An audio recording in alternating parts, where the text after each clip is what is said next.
Hey guys, welcome back to my channel. This is Srini here, and today we are going to look at a new topic, that is the frequently asked interview questions for Java and Selenium.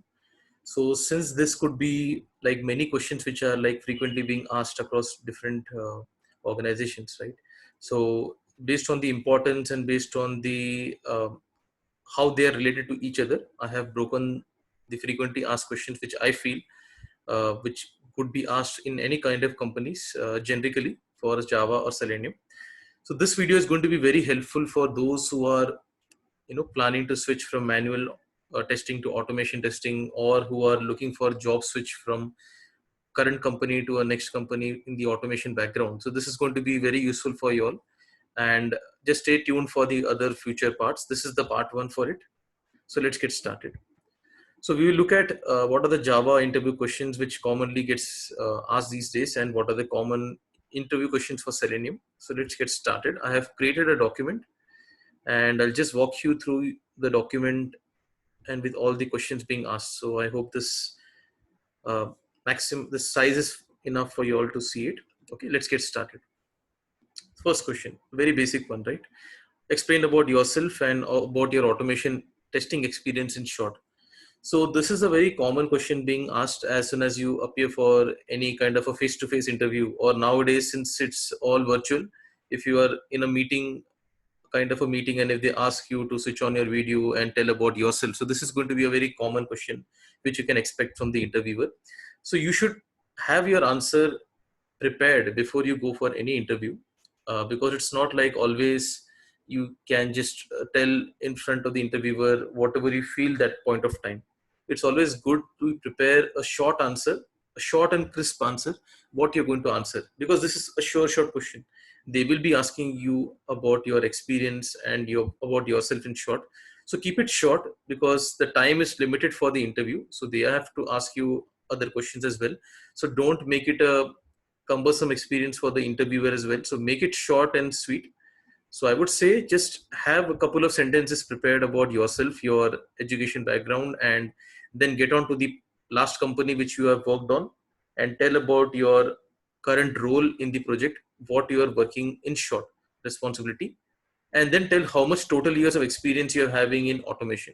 So start with that. Tell about your total years experience in automation, which tools you know in automation.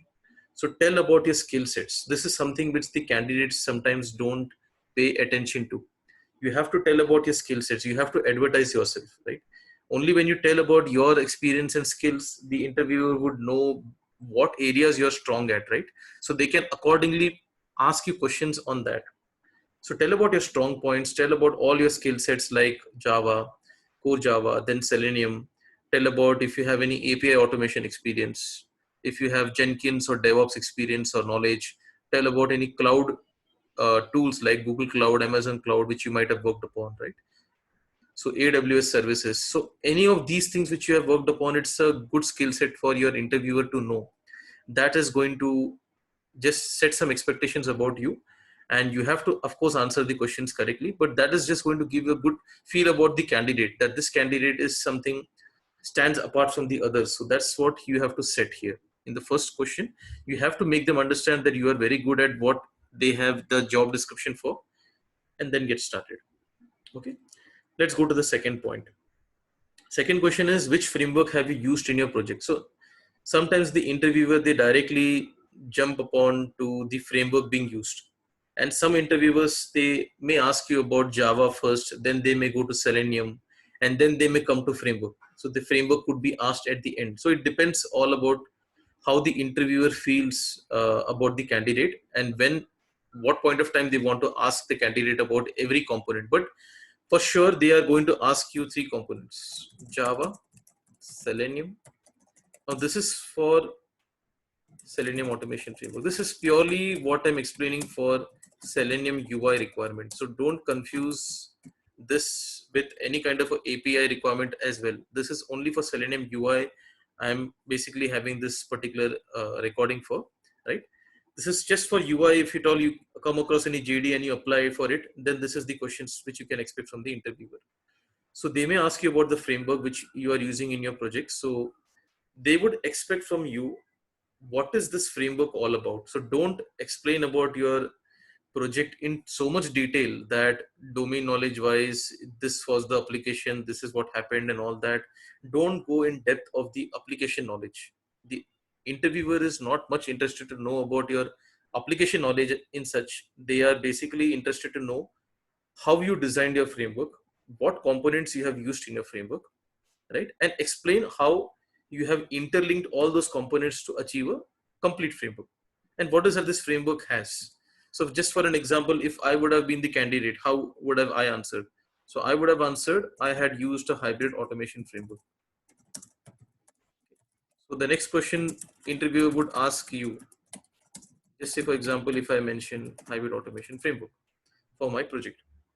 So you have to tell about your real experience, whatever framework you may have worked upon. Let's say I had worked on hybrid automation framework. So I'm going to explain about the hybrid framework. So I would say it was a combination of data driven and keyword driven. This is what I have worked on. So I'm going to talk about my experience, right? So it's a combination of data driven and keyword driven. Remember, hybrid automation framework is always a combination of one or more framework. So you have to mention at least two frameworks when you are telling the interviewer it's a hybrid framework, right? You cannot say data driven and TestNG or POM. This is not considered to be a framework. So just get this thing understood. It's not a framework. TestNG, of course, it's a testing framework, but it's not a framework kind of a design which the interviewer is expecting an answer from you. It's a component. These are all components actually. These are a part of your framework, right? TestNG, page object model. Then like this, there are so many components which are there. I'll tell you one by one. There is log4j. This is for logging purpose you're having, right? Then what else you'll be having? You'll be having utilities, common utilities, right? Which you may be requiring as a part of your project framework. You need some kind of reporting mechanism. So you need some kind of a reports like extend report. These are all components of your framework. Of course, you have to mention all these components when you give an answer. That's why I have mentioned the second part here. What are the components used? So these are the components. These are not your framework, right? A combination of framework. Framework combination is something like data driven and keyword driven. This is a framework. This is a framework. Or if you talk about Cucumber BDD, right? This is a framework. If you say data driven and Cucumber BDD, yeah, this is a framework. And a combination of this is a hybrid framework. And what are the components used? Then you have to tell about your components, whichever are used in the framework. So explain them with a kind of a diagram. I always feel explaining with a diagram, if you're given a pen and paper, or virtually if it's difficult, I understand. But if you're given a pen and paper, just try to explain. That will be very good. So just have a diagrammatic representation that, okay, this is, let's say, the high level framework design, what I'm having, right? Tell about what all different components you have. So just create such kind of blocks. So which will make them understand, okay, these are the different components you're having. Okay. And how are those components related to each other? So you can explain them that if you're using a Maven kind of a project or a non-Maven project to start with. So if you're explaining a Maven project, you know what are the different folders are going to be present, like SRC test, SRC, uh, right? All those different structural patterns are there. If you look at my Maven design, right? So just you need to explain them that what you're going to have within every kind of a packaging structure here, right? So if you say SRC main Java, you have to tell them what are the important components of your this particular design. If you are having something within SRC test Java, that means it's a test case, right? So you are going to have a package of test cases, and you are going to have Java files as a part of that. Then you have something called SRC main resources for your Maven project. So what do you need for resources? Resources means something which is supplementing your project execution or your test case execution. So something like drivers, I have created a separate folder. So you can mention like that. You have something called reports, like extent reports or any other XSLT reports, etc. Right? So those would be a part of this particular folder. Logging will be done through a log4j file, and my logs will be captured in this folder. So like that, you have to explain them. And if you have any configuration, you are going to do that as a part of your SRC main Java. So you will be having like this kind of a properties file. Now comes the important part of object repository. So that is another component which you have to tell them. So I'm going to minimize the size a bit. So you have to also tell them all the things, all the important things, whichever is a part of your project. So that is nothing but object repository. Means, are you going to use, let's say, properties file, right? These are the different object repositories we are having. Properties file is one of them. Or if at all you're storing this in a database, the objects or the locators of the application, then it's going to be database. If you're going to store this in an Excel, it's going to be Excel, right? And you're going to read it from the Excel using Apache POI. So yeah, another thing is Apache POI. You have to read or write from your Excel, right? From your test cases, test data sheet. So that's going to use a Apache POI component. Then you may need a kind of some driver to interact with database. Right? It could be OJDBC or some MySQL driver. So you have to mention all the components whichever is going to be used in your framework, right? So in the object repository, you have properties file, you have database, you have Excel, you have page object model, you have page factory, right? So this is POM. Then you have page factory, etc. So this will be like whatever different object repositories are there. Any of that you can be using in your framework. So explain about that. So this is how you have to explain the structure of your framework. So this same way you have to explain for a non-Maven project also. We have already discussed about the Selenium automation framework across multiple lectures here. So I have clearly explained you all what all different packaging structure we are having. So you have to draw this kind of a diagram saying we have one particular package called the base class. We have one particular one for, let's say, all the important files which are required I will be having as a part of main package. Logs will be a part of separate package. Configuration things will be a part of one config package. And if at all I am using a page object model design pattern, I will be saying I will be having a separate package for pages. If it's not a page object model design pattern, let's say it's a properties file, kind of a separate properties file I'm creating for the object repository, then I'm going to have it as a part of my config package only. I won't have this pages package. Test cases will always be there, and utilities also will always be there. So you can mention like this: I would be having a separate files for maintaining utilities for Excel, Java, common utilities, and JDBC utilities. And you'll be having the reports and all captured as a part of a reports folder. So this is how you can tell, and you can tell about you have used TestNG as an internal way of creating test cases. So that's not a framework; that's a way of creating your test cases. So all these are going to be your components of your framework. Okay, I think this is clear to you all. So I'm going to go with this third question. Third question is, what is Maven and have you used Maven? If so, please explain in short. So they are just expecting you to give an answer, and how much you have knowledge about Maven they will ask you, and depending upon what kind of answers you are giving, they will ask further questions more on Maven. So if at all you know Maven, you can just start giving an answer, but I would say prepare well, because in Maven they have a lot of questions to be asked. So I can just tell a couple of them which has been frequently asked, like pom.xml is a favorite question of the interviewer. They will ask you, what is Maven, what is it used for? So you have to tell them that Maven is like a kind of a design pattern, Java design way of designing patterns. So here we are having the project structured in a proper way, systematic fashion, and also we can use this to download the resources from the dynamically from the internet, rather than giving the jar files and all. We can directly get the resources from the internet. So how we can get that? We can get to this from the pom.xml file, right? So here you need to know a couple of things more. So you need to know one particular thing called the Maven lifecycle. This is another important question from a Maven perspective. They will ask you, what is a Maven build lifecycle? What are the different phases involved? So there is like a lot of phases like default, integration, test, and etc. So you have to know the build life cycle for the Maven, how and what are the different stages, then deploy and all that cleanup is there. So there are a lot of things which are there in this Maven build life cycle. Just prepare this thoroughly. Second question which they may ask you is, let me continue here only. Second question which they may ask about is the pom.xml. What is pom.xml? What are the different structural components of the pom.xml? So you have to explain from this particular component project, and then you are having different tags here. Like if you see, we are having this dependencies tag. What does this dependencies tag do? Then what is a build tag? what are plugins. So they will ask you such kind of questions about what is build, what is plugins, what plugins have you used as a part of pom.xml. So you can tell them that you have used Maven compiler, Maven Surefire plugin, like that. They will expect you to know the answers, right?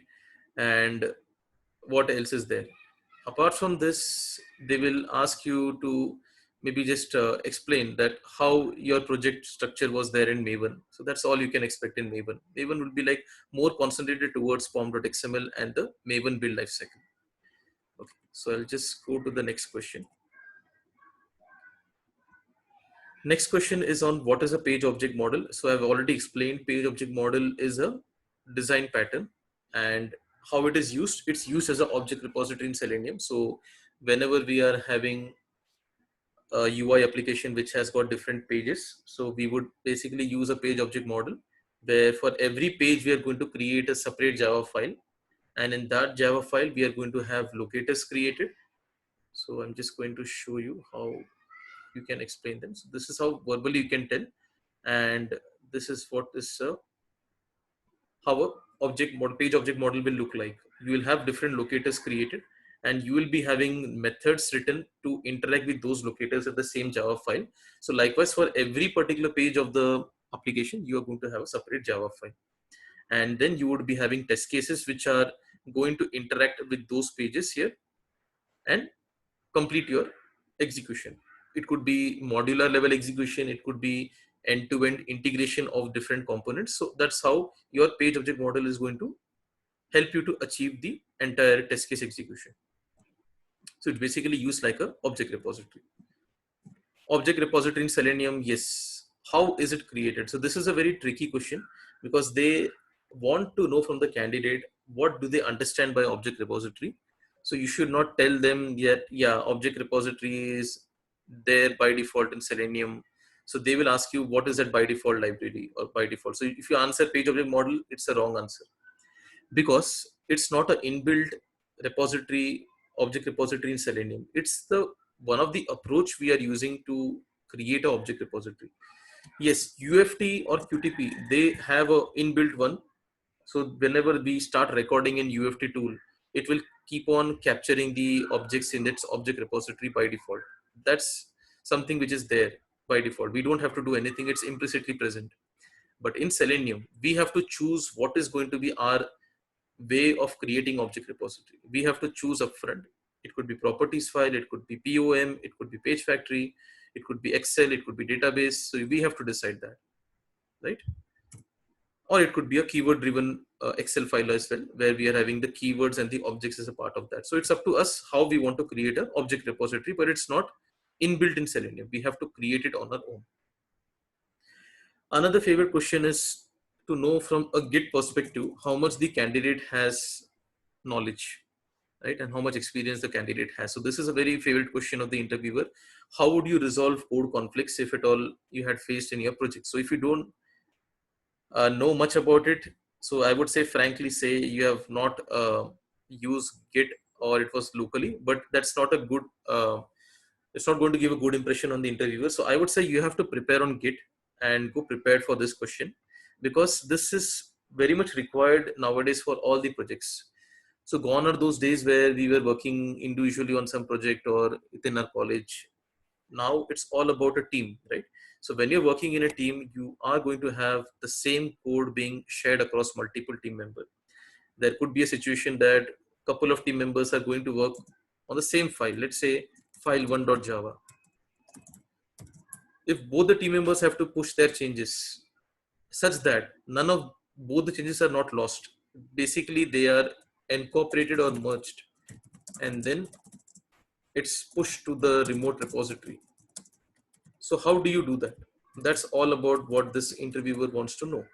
Have you done such kind of scenarios or have you faced such kind of situations? So you have to be thorough about what tools you're using. So mention about what all tools you've used. So you can mention like which particular tool have you used, either Git or GitHub, whatever you have used for your SVN.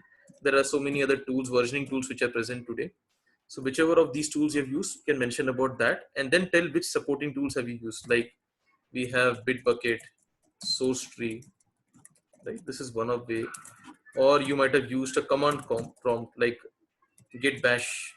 So you had some commands executed from command prompt, or you might have used something from the editor like IDE. Either it could be Eclipse you might have used, or you might have used, let's say, IntelliJ or some other IDE for that matter. So if you are aware of these, just explain them in detail, but on a high level, just mention that what all have you used, and then tell them if this situation arises, how you're going to resolve. So what will happen is, any git concepts, right, this basic things you should be aware of. You have something called push, you have something called pull, you have something called fetch.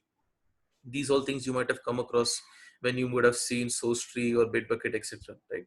And there are terminologies like your local workspace, right?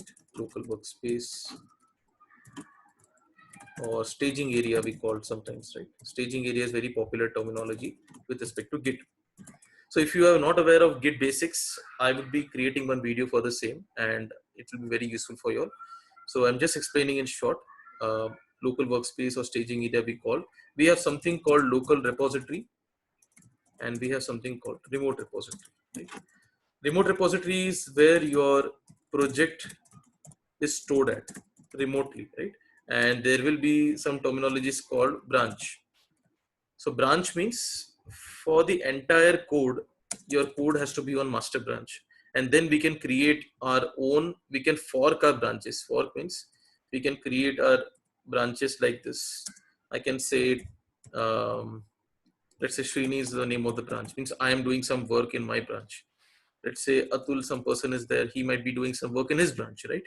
So later on, me on and Atul both will have to get our code merged with our main branch, which is master. So there is some other terminologies which are involved, like we will have to raise a pull request so that our branch basically gets merged with the master branch. So this will be approved by the approver. There will be approver for your pull request for your project. So that person is going to review whatever code we have written, and whatever code is there in the master remote repository, can that be merged? Would that cause any issues? So that all decision would be taken by approver. If they find that something is not right or some corrections are required, or maybe let's say from a code standards perspective something is not up to the mark, so they would send it back to the requester, which is either this person or this person, right? So we have to again do a correction and send it back again. So this is how the pull request process works about. Once the pull request is merged, that means your changes are merged into your remote repository. So whatever you are having changes done locally, that's going to be like your local repository. Once you push your changes to the remote repository using Git, you will sign in and you will push your changes. It's going to be a remote repository. And local workspace or staging area means whatever files are present, whichever you have done changes in, right? Those will be present in your staging area, just to let you know that these changes have been done to these files. Do you want to push these changes? So if you want to push your changes, you're going to do the push one. But before we do any push or any kind of code push by a particular team member in a project, the common practice to avoid code conflicts is to first do fetch and then pull. Means get the remote changes in your local. Now, when you do this, I'm just explaining the overall process, which we have to explain in short to the interviewer. That when we do this, right, there could be chances that your file and the remote repository, someone might have pushed some changes. It's not matching. I mean to say there are some changes in that same file, whichever you have worked upon. So you would have to use some code merge strategy. So there are tools which give you code merge resolution upfront in the UI kind of interface, or you would have to just ensure that your and the other person's changes are merged and working fine. So you would have to do some kind of unit testing at locally at your end, that both of your code once merged is working fine, none of your changes are breaking any flow, and then you are all set once you have done pull your remote changes, right? So here, if you get a conflict, what you could do is save your files somewhere, right? Save your files somewhere, or use the online editor tools to resolve the conflict, and then pull the changes. So if it gives any error to you, then you would just discard your changes, discard your local changes, and do the pull, right? So now you have already taken a backup. So with that backup, you have your code already saved somewhere. And now if you do a pull, you're going to get the remote person's code as well. Now you can do merge of your and other remote person's code, and then push the changes. This is how you can do a code merge to resolve a code merge conflict. So this will explain you a realistic situation of how it is done and what all different tools are there, and in those tools as well there are different ways of doing it, so you can explore more on that. In this Bitbucket source tree there are different ways of doing it. So let's come to the next question. Next question is, what are different collections which are present in Java, and which one have you used in your project? So this is something very important. So in Selenium, often we use array list, hash map, tree map. Depends like what you may have used in your project, but these are the common collections which get used. You need to know about the different methods and how they are useful, and you can explain any one scenario where you have used it. Let's say in Selenium project, right, where you might have used list. So think logically where you might have used list. Sometimes as a part of your utility development, you might have used list whenever you had a drop down, right? Whenever you had a drop down, you would have used a list. Okay. There would be also a set involved where you might have used set, like a hash set, right, or a tree set, etc. So you would have used set somewhere whenever you had stored some window handles, right? Because window handle, every window would have a unique string which cannot be duplicated. So that cannot be a list. Drop down could be the case that we may have some duplicate, but list set can never be having a duplicate. So window handles are like never going to have a duplicate, right? Hash map. So sometimes for the purpose of iteration, and then let's say you want to find count of something, right? Count of something. It's very useful. Hash map is very useful. So let's say if I wanted to find a list of duplicate characters in a string, I can just have a iteration done by hash map and find out character by character how many times they're stored. So how would I do that? I would do that by hash map of character comma integer. So this is how a hash map will be created, right? It will be like this, instantiated like this, of type character comma integer, and as and when you come across this particular string, you can keep getting one by one character and then also store, if at all it's, let's say, gets repeated, right, then you can increment the counter. So that's how you're going to store the data into the hash map. So these are different areas you can tell to the interviewer that you have used collections for. Then next is that there are like different practical programs which are being asked to write in Java, and this is very important. And this sometimes could be the first questions which are being asked to the interviewer. After about yourself and your project experience, they may directly jump onto Java if they don't want to go to the framework level. This is to test candidates' knowledge base on Java. If they find at all that Java is weak, or you're not able to answer the practical questions. Nowadays, since it's all virtual, so there could be a case that you may be asked to share your screen over your whatever meeting application you're using and asked to write program. So they may give you a couple of questions, like one or two, but you're at least expected to answer one of them, or I would say write the code, at least attempt to write a code, and it should work fine. At least one program should work fine.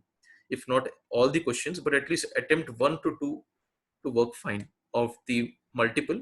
If they're giving you three questions, at least if you answer one to two, they may just consider that you're programmatically good and you have attempted the question and you've tried to think of the logic dynamically and write the program. So that's going to give a good impression on the interviewer. So these are the common kind of questions which normally gets asked sometimes by the interviewer, but it's not limited to only this much. It could be on any topic. It could be like questions on strings. It could be questions on arrays, right? It could be questions on linked lists. It could be anything actually. It could be questions on hash map, different scenarios which are related to hash map or set. So you should just go prepared by doing a lot of practical practice on Java. But these are the three questions which I felt could be important, so I've listed down here. Like, if at all you have to find out how the two strings are anagram of each other, we need to write a code for the same. Write a program to find out what is the first non-repeating character in a string. So this you have to use Java collection. Don't try to give an answer or write it based on for loop and all that. They don't want a traditional approach answer. It should be more towards the current Java versions which you're having, like 1.9 or 1.8, etc. So yeah, that's another thing. So nowadays, sometimes the interviewers also asked about the Java 1.8 or 1.9 features. So you have to know that, as well as you need to explain that in short. What is the how they are important? Java 1.8 or Java 1.9 features, what are they and how is it important? Right? So these are the different programs which are there. You can just make a note of it and practice it from your side. The next question is, what different exceptions have you faced while working on Selenium project and what were the reasons for them to occur? So what all different exceptions you may have found out, right? Element not found exception,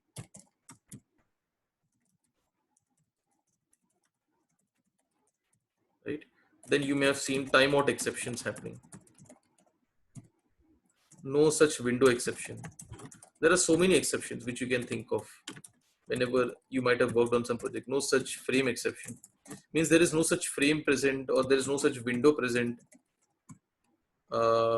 Element not found exception is there. Then stale element reference exception is there. So you have a lot of such kind of exceptions which you can find out when you are working on a project. So when you come across that, try to make a note of it and just ask yourself, why did it occur? Try to go to the root cause, why it occurred, and try to fix the problem. So that is how you will be able to tell the interviewer that these all exceptions I had faced whenever I had worked on the project, and this is how I solved it, right? And when you sometimes work with Internet Explorer, you see there is some kind of a lag, or there are some exceptions given with respect to the zoom size. So zoom size in IE should be set to 100. You might have seen that. If you don't set that, there are some exceptions which you may get during your run.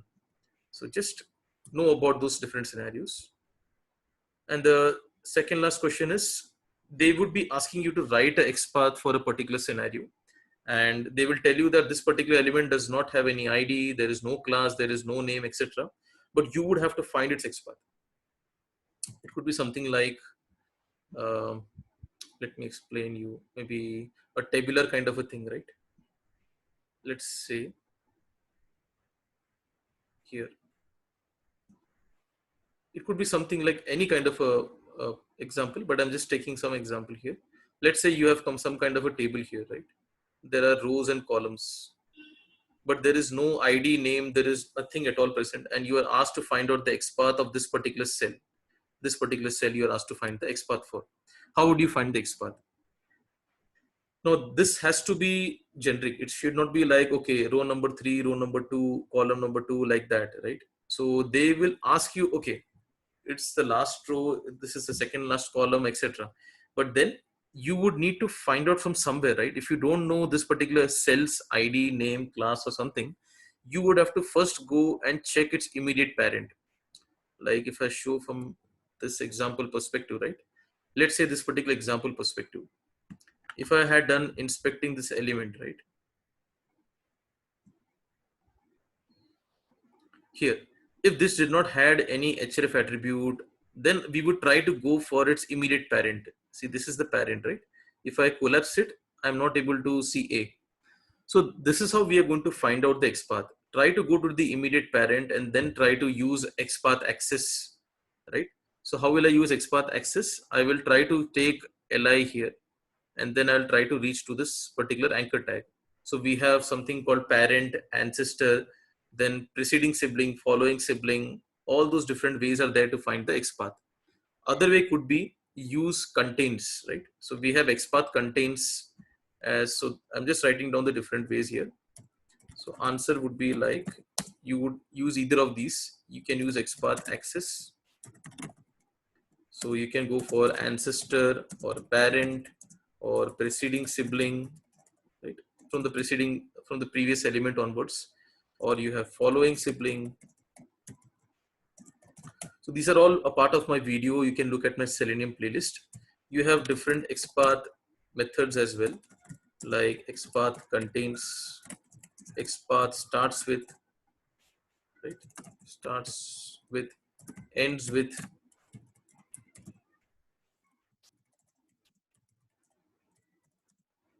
XPath ends with. So you can just go and use any of these methods, XPath methods, XPath access. These are the common ones which we are using. We have self, but self would normally not be useful in this case because you want to find its XPath from some parent or its ancestors or etc. Right? So it's not going to be useful for using self here. But self is one of the XPath access. So I'm just mentioning here. Right? Then we have descendant. So like that, there are different XPath access and XPath methods which you can use for. Or you can also, if at all you don't have any way of using XPath, you can also go for CSS selector. So you can try to see what kind of design or format they have used in the page, or ask for that and then try to use CSS selector for that case. So these kind of questions could be asked. They may ask you to write a XPath for some scenario. And the lastly is 1.8 or 1.9 feature. So they may ask you to write down and then explain some of them. Like 1.8, we have some features like 1.8, we have functional interface, right? We have something called functional interface. Then we have something called default, means your interface could be default. What do you mean by default? What do you mean by functional interface? Then there is something like lambda. What is a lambda expression? And where have you used lambda expression, they may ask. So it's used as collection methods. So in some collection methods we use lambda. So you need to know about those. So these are the some of the things which you may expect an interviewer to ask you. So these are the common collated kind of questions which I thought I'll share, the part one for Java and Selenium together. So I hope you like today's tutorial session on the frequently asked interview questions. So stay tuned for my next video. Thank you so much. And please do subscribe to my channel if you haven't done yet. Thank you.